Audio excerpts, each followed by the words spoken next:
para entender lo que es la eclesia, nosotros tenemos que irnos un poquito atrás. Y vamos a ir a Mateo capítulo 16, versículo número 13. Mateo 16, 13. Seguimos viendo del reino y seguimos sacando a luz todo lo que el enemigo ha hecho durante tantos años y toda esa religiosidad en la que nos ha hecho caer. Entonces seguimos sacando a luz para poder ser libres de toda religiosidad. ¿Cuántos me dicen amén? Amén. Ok, Mateo capítulo 16, versículo 13. Aquí nos va a interesar más que todo el versículo 18, pero tenemos que irnos hacia el 13 para poder entender todo el contexto. Bájamele un poquito más el teclado, por favor. Gracias, Señor. Amén. ¿Estamos por ahí? Dice así. Y súbemele un pelito de gato. Dice: viniendo Jesús a la región de Cesarea de Filipo, preguntó a sus discípulos diciendo: ¿quién dicen los hombres que es el Hijo del Hombre? Ellos dijeron: unos Juan el Bautista, otros Elías y otros Jeremías, o alguno de los profetas, dijeron. Y él les dijo: ¿y vosotros quién decís que soy yo? Y respondiendo Simón Pedro dijo: tú eres el Cristo, el Hijo del Dios viviente. Entonces respondió Jesús: bienaventurado eres Simón, hijo de Jonás, porque no te lo reveló carne ni sangre, sino mi Padre que está en los cielos. Y yo también te digo que tú eres Pedro, y sobre esta roca edificaré mi iglesia, y las puertas del Hades no prevalecerán contra ella. Mira, de este último versículo, el versículo 18, es de donde se ha tomado la Iglesia Católica para decir que ellos son la Iglesia Universal y que Pedro fue el primer papa. Ahora, esto es importante que nosotros lo entendamos, porque si queremos entender qué es lo que Cristo vino a fundar, tenemos que entender qué es lo que hoy vemos como iglesia. ¿Me está siguiendo ahí? Amén. El cristianismo tiene raíces muy fuertes religiosas. Viene del catolicismo con unas raíces sumamente fuertes y nos ha costado a nosotros desarraigarnos de esa religiosidad. Y seguimos trayendo palabras religiosas a nuestra vida. Como lo hablábamos hace unas semanas acerca de la palabra cristiano. ¿Qué era cristiano? Un pequeño Cristo. La palabra cristiano fue hecha para ofender, fue hecha para denigrar. ¿Por qué? ¿Qué eran los cristianos? Un pequeño Cristo, un seguidor de Cristo que no tiene poder ni fuerza de hacer nada. ¿Me estoy dando a entender acá? Ese era el objetivo de la palabra cristiano. Ahora, la palabra, eso lo hizo Satanás al final de cuentas. Él es el que viene y comienza a modificar el idioma. Les pongo un ejemplo bien reciente de cómo Satanás modifica el idioma. Se ha venido peleando acerca del aborto mucho, ¿sí o no? Se ha venido hablando y discutiendo acerca del aborto.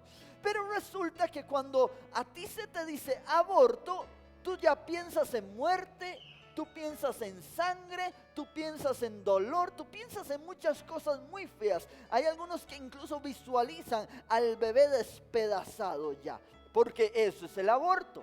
Entonces, ¿qué hizo el infierno? El infierno viene y dice: bueno, eso se oye muy feo, cambiémosle el nombre, pongámosle interrupción del embarazo.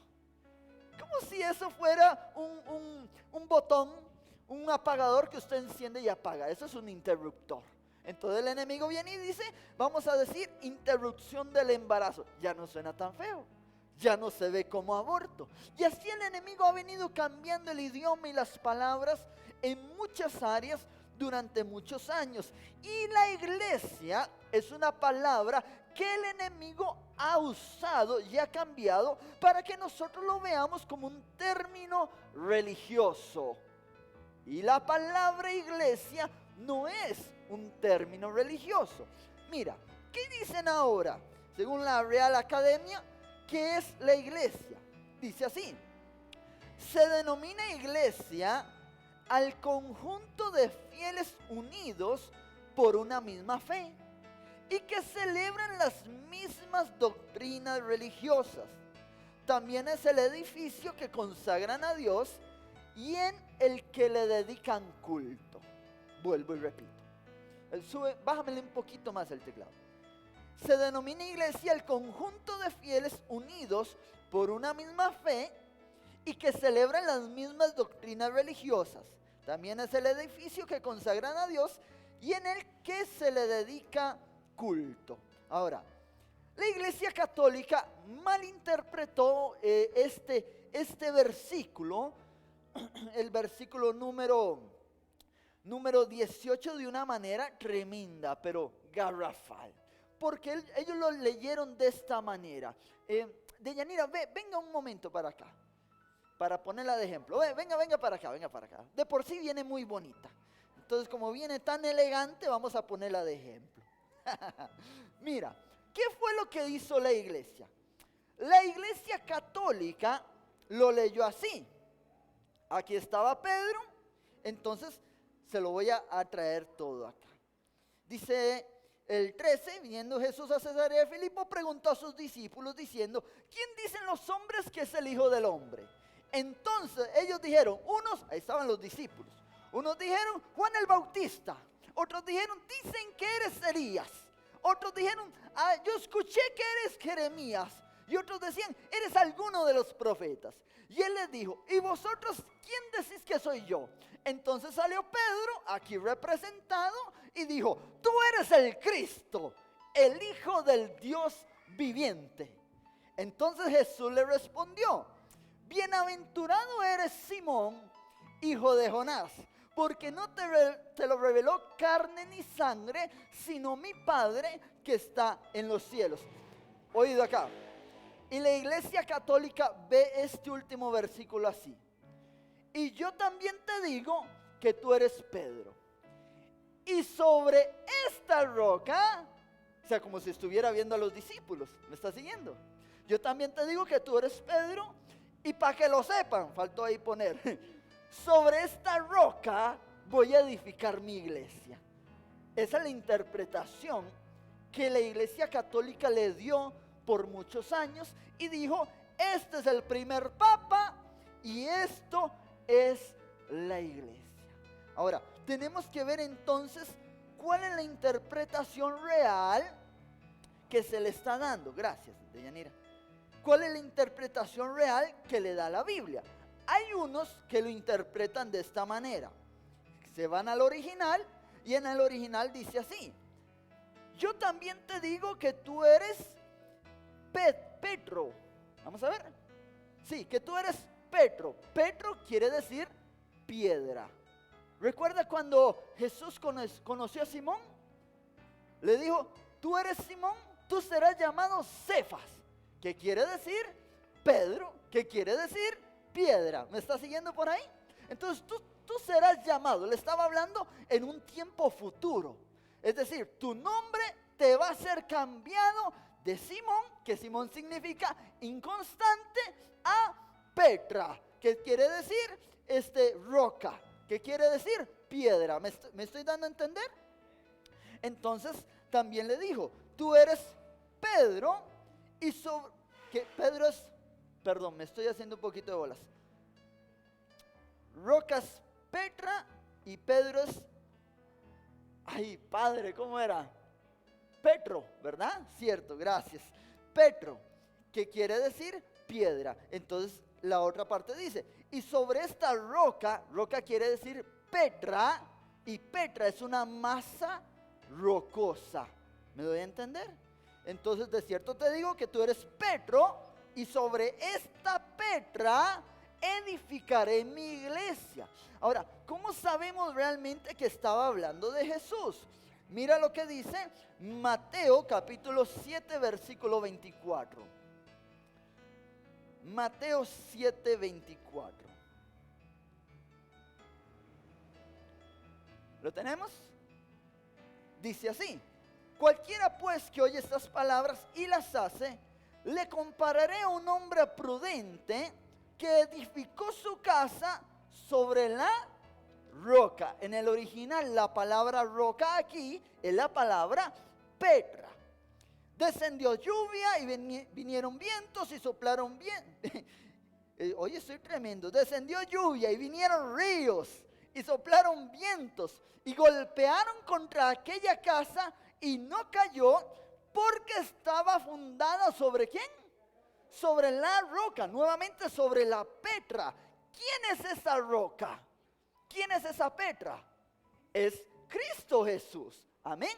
Cuando usted y yo estamos fundados sobre Cristo, mira, vienen los vientos, vienen los ríos, vienen las tempestades y nada a nosotros nos conmueve. Seguimos firmes en la fe, véngase lo que se venga, porque nuestros pies están cimentados en la roca que es Cristo. Ahora mira Romanos capítulo 9, versículo 33. Romanos 9:33 dice: como está escrito, he aquí, pongo en Sión piedra de tropiezo y roca o Petra de caída. Y el que creyere en él no será avergonzado. ¿El que creyere en quién? En Cristo nuevamente. Entonces Jesús se compara con una Petra, con una masa rocosa. Él se comparaba con muchas cosas.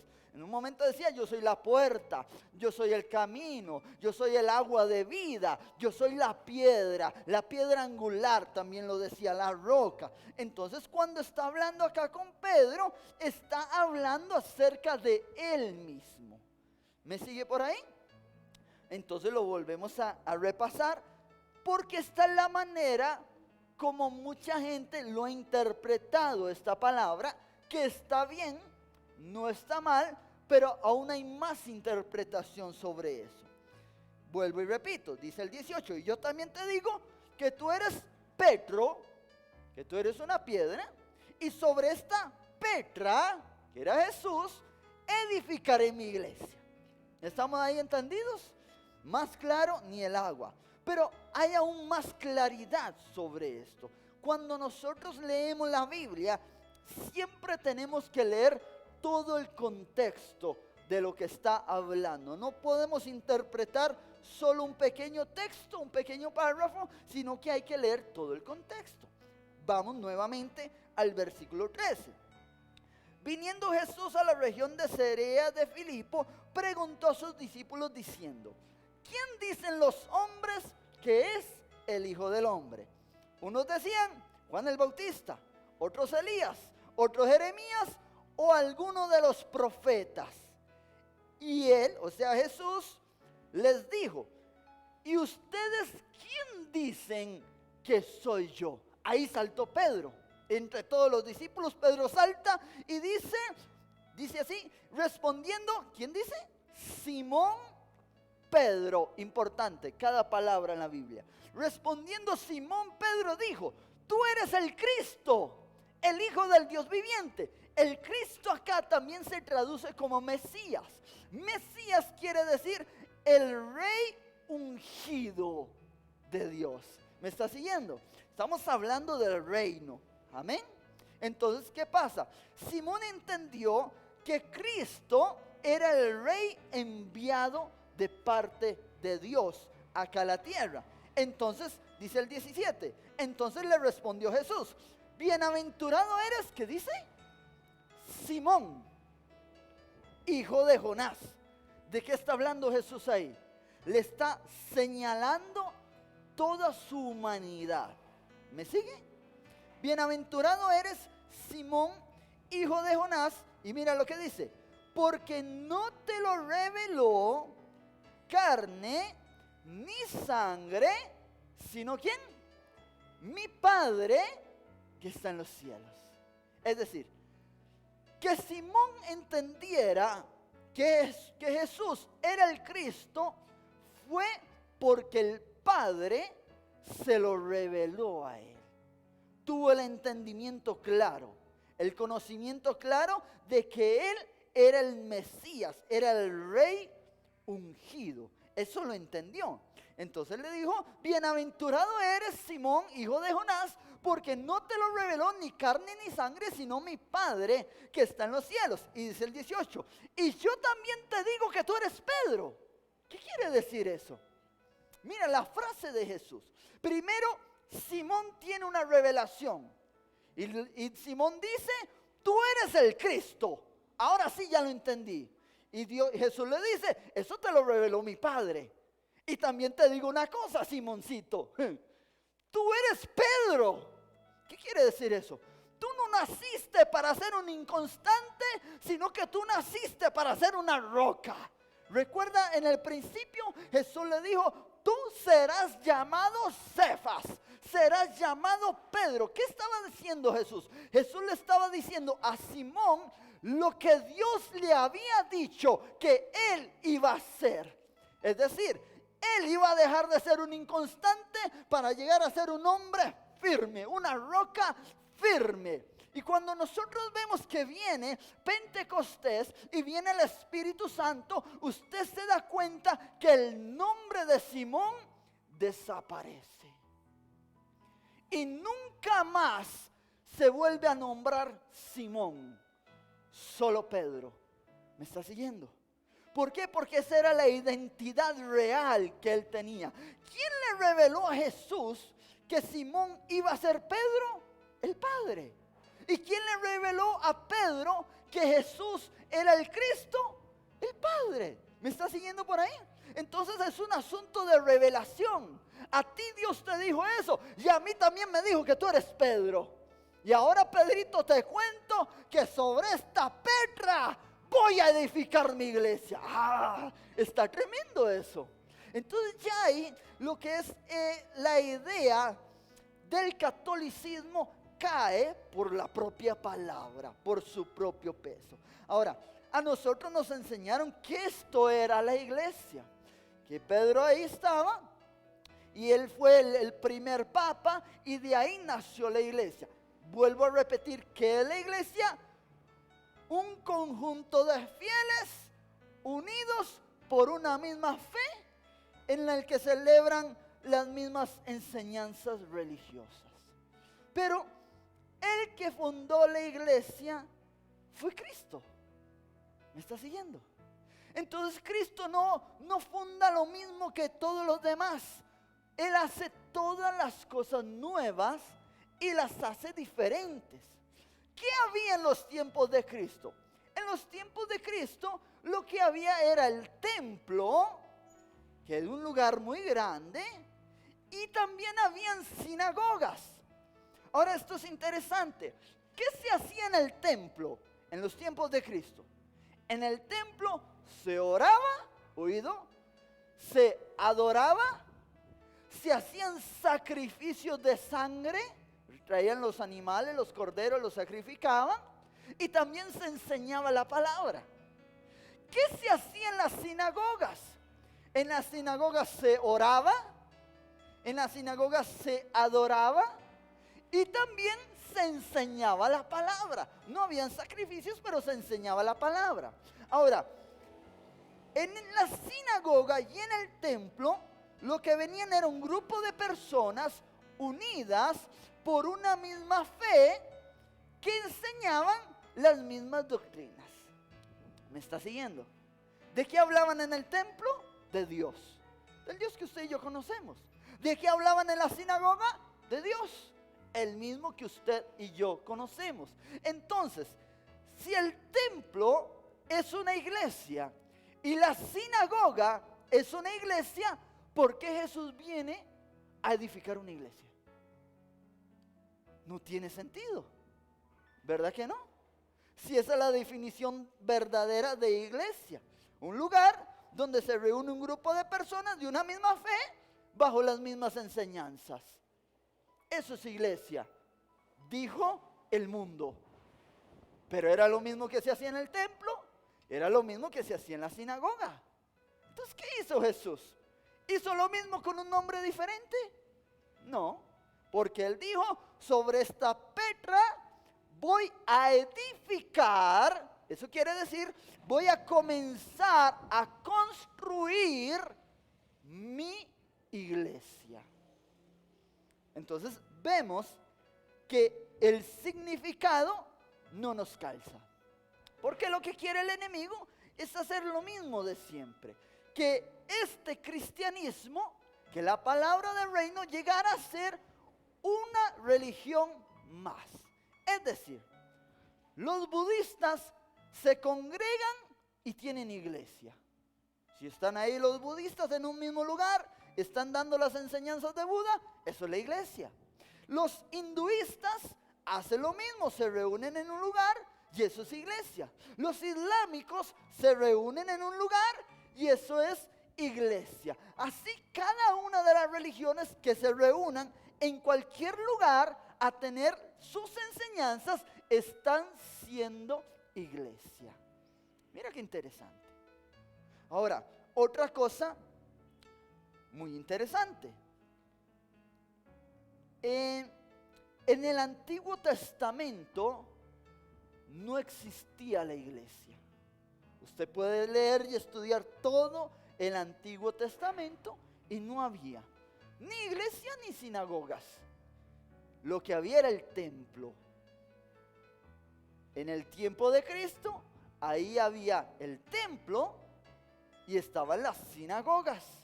Que pudiéramos decirlo ahora que esto sería una sinagoga y hay un templo, que templo es un edificio público grande, ese es el significado. Es la palabra heikal, que quiere decir edificio público grande, eso es el templo. Entonces nosotros estaríamos en una sinagoga, pero resulta que Jesús enseñaba en las sinagogas, pero un día dijo, voy a edificar mi iglesia sobre esta Petra, sobre esta masa rocosa. Entonces nosotros hemos estado como un poquito errados en el significado. ¿Qué quiere decir iglesia?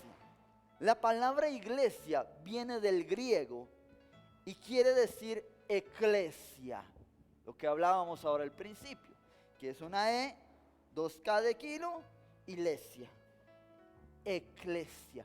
Eso fue lo que Cristo fundó cuando estaba hablando con Pedro. Sobre esta Petra voy a edificar, a comenzar a construir mi eclesia. No mi templo, no mi sinagoga, no mi iglesia, sino mi eclesia. Ahora, ¿qué es una eclesia? La palabra eclesia se divide en dos. Primero, ek, y la otra palabra es kaleo. La palabra ek quiere decir salir hacia. Es como decir salir hacia afuera. ¿Me está siguiendo? Esa es una palabra. Y la otra, kaleo, quiere decir llamar. Entendiéndolo bien, una eclesia es un lugar donde la gente es llamada a salir hacia afuera para llamar hacia adentro. ¿Qué quiere decir? Evangelismo. Toda la eclesia sale afuera y trae la gente adentro. ¿Me sigue? Eso es donde se divide la palabra, desglosándolo. Y la palabra eclesia como tal es esto. En Atenas, que es de donde nace esta palabra, una eclesia era una asamblea de ciudadanos reunidos para discutir asuntos políticos. Ay, mira qué interesante. Cambia la cosa. Entonces una eclesia es una asamblea ¿de qué? ¿De miembros o de ciudadanos? Ciudadanos. La iglesia tiene miembros, pero la eclesia es donde se reúnen los ciudadanos. ¿Ciudadanos de qué? Ciudadanos de una nación, ciudadanos de un reino. ¿Me está siguiendo por ahí? Entonces, es la asamblea de ciudadanos reunidos para discutir asuntos políticos. Ay, ay, ay. Por eso hay que venir bien chaneado acá. ¿Me está siguiendo por ahí? Amén. De la palabra eclesia también deriva la palabra Knesset, que quiere decir parlamento. Mira que todo esto son términos de gobierno. Todo lo que Dios usó, lo que Jesús usó acá en la tierra, es enseñar acerca de un gobierno, acerca de un reino, acerca de estatutos. Él nunca formó un lugar religioso. Ya los lugares religiosos existían. Estaba el templo, estaba la sinagoga. Él lo que vino a edificar es un lugar donde se congregaran los ciudadanos de su reino para discutir cosas del reino. ¿Me está siguiendo? Ahora, la eclesia en la antigua Grecia era utilizada para nombrar a los magistrados. Un magistrado era un juez en el tiempo de la antigua Grecia. ¿Para qué se usaba la eclesia? Ahí elegían a los magistrados y elegían de forma indirecta a los componentes o a las personas que iban a componer el areópago. El areópago era la sede del Consejo de Grecia. Usted ha visto cuando lee las cartas de Pablo que dice, y él estaba en el areópago, y usted, no sé, yo en el principio me imaginaba como en el aeropuerto, donde caían, donde llegaban los pájaros, no sé, algo así. Pero no, es un lugar, una sede del Consejo de Grecia, quienes eran elegidos por los magistrados electos por la eclesia. Mira esto. ¿Qué más se hacía en la eclesia allá en Atenas?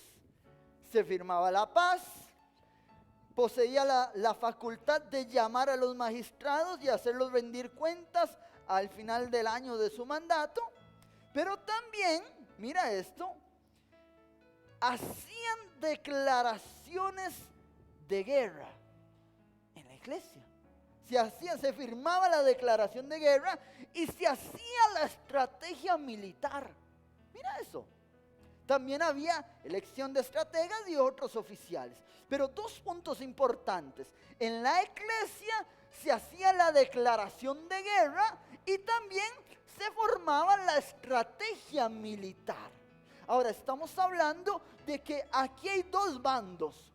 El reino de los cielos y el reino de las tinieblas. No hay dos. Estamos hablando de reinos. Un reino es una nación. Entonces Dios dijo, Jesús dijo, aquí voy a edificar mi iglesia para que se reúnan mis ciudadanos a planear estrategias de guerra, a tener estrategias de batalla. ¿Para qué? Para que vayan y ganen terreno. ¿Qué más? Para que salgan afuera y llamen adentro. ¿Me está siguiendo por ahí? Esa es la idea de la iglesia que Jesús vino a formar. Gente del reino, gente que pertenece al ejército de Dios, que viene y gana almas, que viene y derrota al enemigo, que echa fuera demonios, que liberta a su pueblo. ¿Me está siguiendo por ahí? Eso es lo que Dios quiso hacer desde un principio. Dios viene y Jesús no dice, voy a formar una iglesia, un lugar religioso más. Es el concepto que nosotros teníamos, de que la Biblia era un libro religioso, era un libro místico, era un libro que si tú lo leías te volvías loco, ¿sí o no? Si tú lo leías te volvías loco. Después vino y empezó a denigrar a los cristianos. Es un pequeño Cristo, una persona que no tiene poder, una persona que no hace nada, un cristianito por ahí. Después vino el enemigo y comenzó a denigrar lo que es la iglesia. Porque ¿qué concepto teníamos nosotros antes por iglesia? ¿Un lugar aburrido? ¿Sí o no? Muchos. Un lugar aburrido, un lugar donde van solo los viejitos, un lugar donde hasta queda escalofríos entrar porque solo cosas raras, un lugar místico, ¿sí o no? Que eso era la iglesia, un lugar religioso totalmente. Pero Cristo nunca vino a formar una religión. Cristo vino a traer un reino, una nación.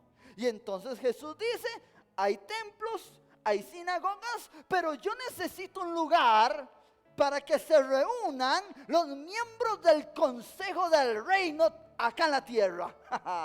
Y que comiencen a discutir, a hacer declaraciones de guerra, a decir, hoy vamos a derrotar a Satanás, hoy vamos a echar fuera todo estupor, hoy vamos a echar fuera todo demonio, hoy todo temor se tiene que ir de este lugar. Entonces es un lugar donde se ora, donde se clama, donde se adora y se hacen estrategias militares.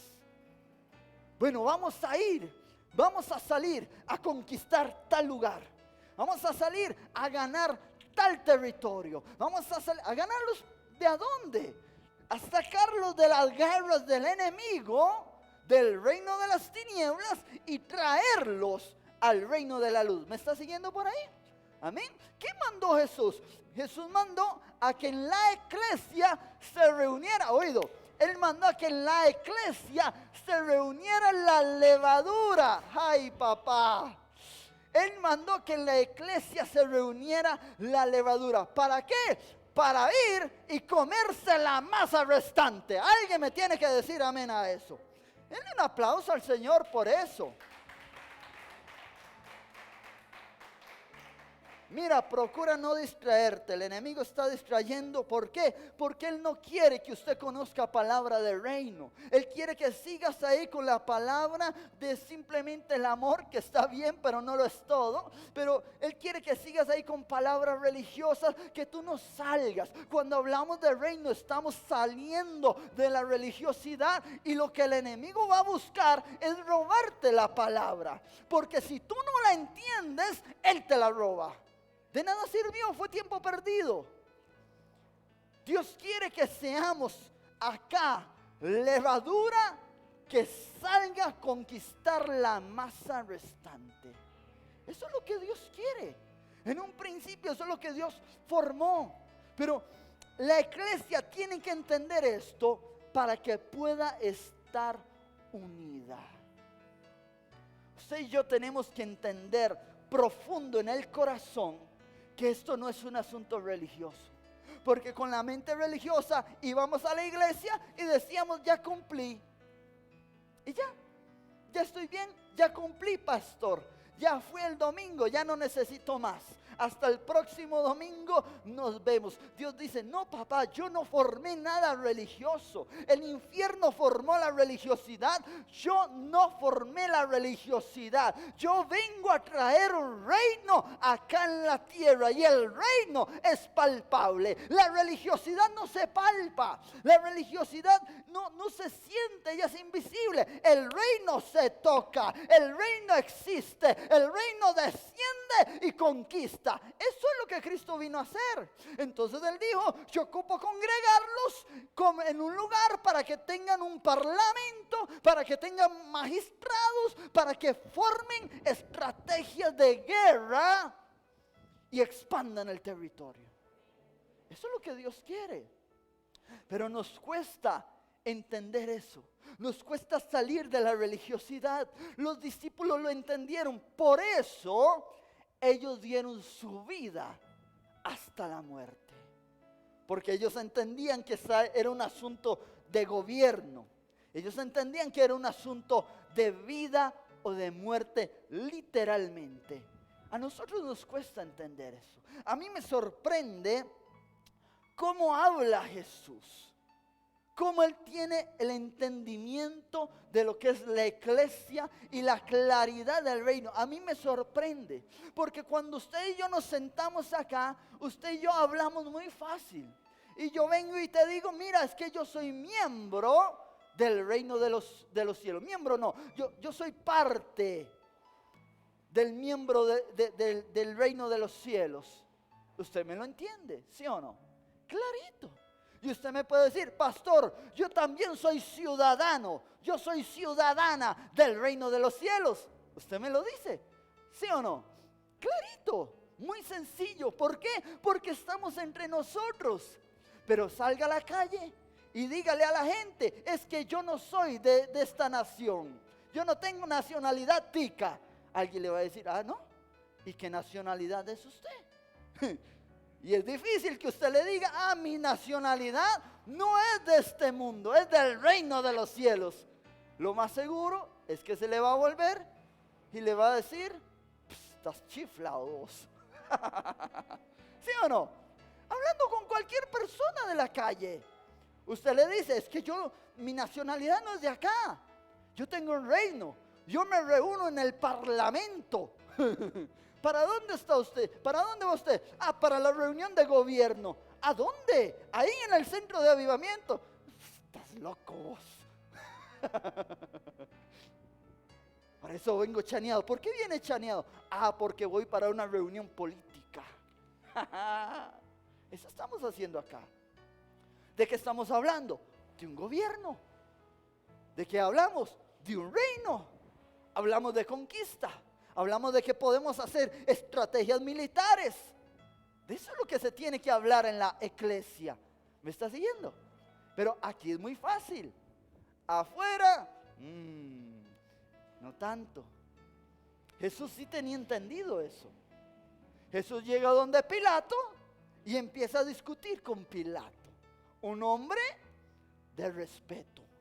Un hombre de gobierno. Y lo que Jesús tiene con Pilato es una conversación de altísimo nivel. ¿Está siguiendo?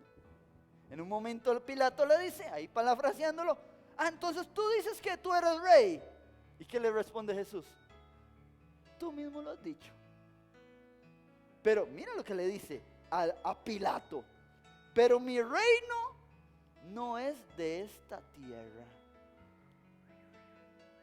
¿Y qué hace Pilato? Porque podía ver la autoridad con la que estaba hablando Cristo. Pilato no se le ríe en la cara. Pilato no le dice, estás loco, tú no tienes nada, lo que eres es un loco.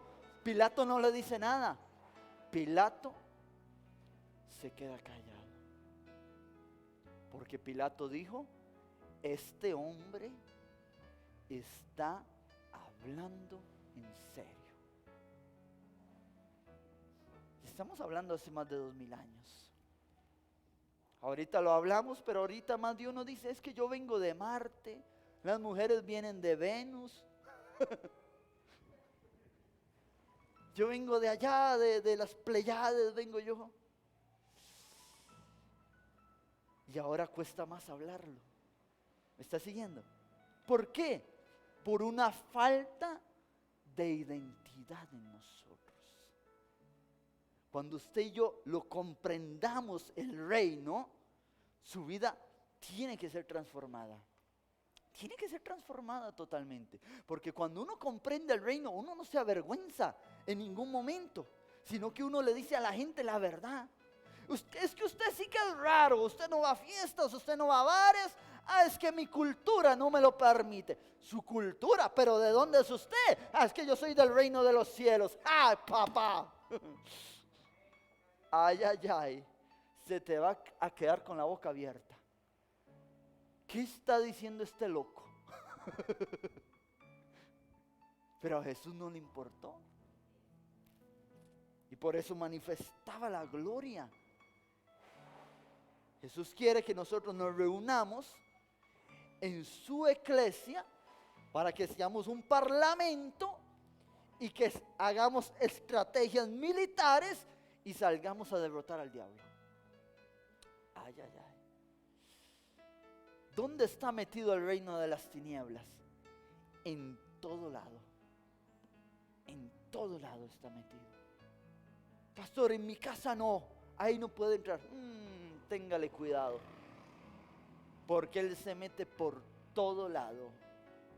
Pero entonces, ¿qué estamos haciendo acá en la iglesia? Le estamos diciendo a usted, recuerde quién es. Recuerde quién está con usted. Recuerde que el reino va donde sea que usted vaya. Recuerde que usted tiene una cultura de reino. Recuerde que su nacionalidad no es de este mundo, que estamos acá en esta tierra para conquistarla, para llenarla de la cultura del reino. Estamos en esta tierra como levadura para comernos la masa restante. En estos días, en el Ministerio Antídoto, alguien dijo, es que la levadura es mucha.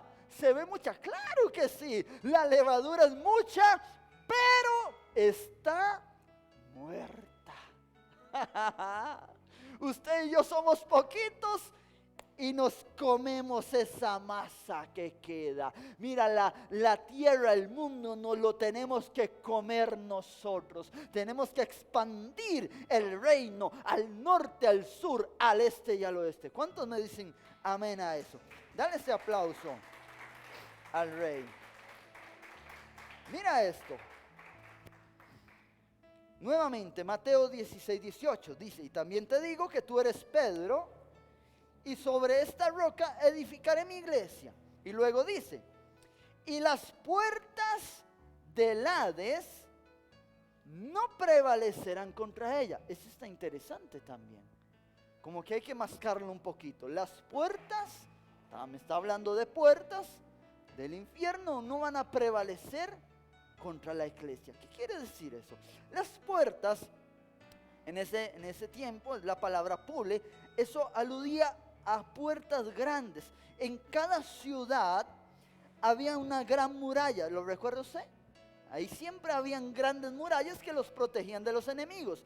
Para salir de la ciudad habían unas grandes puertas en esas murallas, que era donde estaba la entrada y la salida a aquel reino o aquella nación. Entonces, cuando Jesús dice, y las puertas del Hades, quiere decir la entrada al infierno, la entrada a la muerte que anda persiguiendo la iglesia, dice, no prevalecerán. La palabra prevalecer es vencer, derrotar, triunfar o dominar. Entonces Jesús está diciendo, las puertas, o sea, la entrada al infierno no nos va a derrotar a la iglesia, no va a dominar a la iglesia, no va a prevalecer a la iglesia. Es decir, a la gente de gobierno que yo tengo haciendo escuadrones, que yo tengo conquistando la nación, las puertas del infierno, la muerte, no las va a derrotar, no las va a dominar, no van a prevalecer sobre ella. ¿Por qué? Porque la levadura que está viva es la que se come a la masa restante que está muerta. ¿Alguien me está entendiendo eso? Usted y yo estamos para triunfar. Usted y yo estamos para gobernar donde sea que vayamos.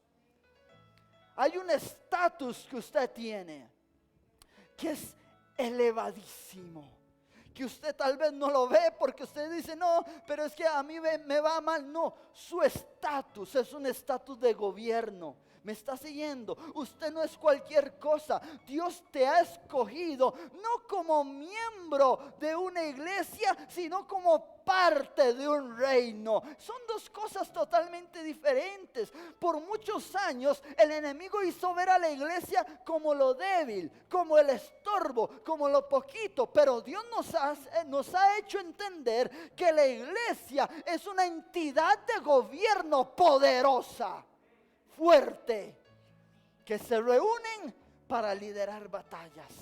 Por eso usted y yo no tenemos que aflojarle al enemigo.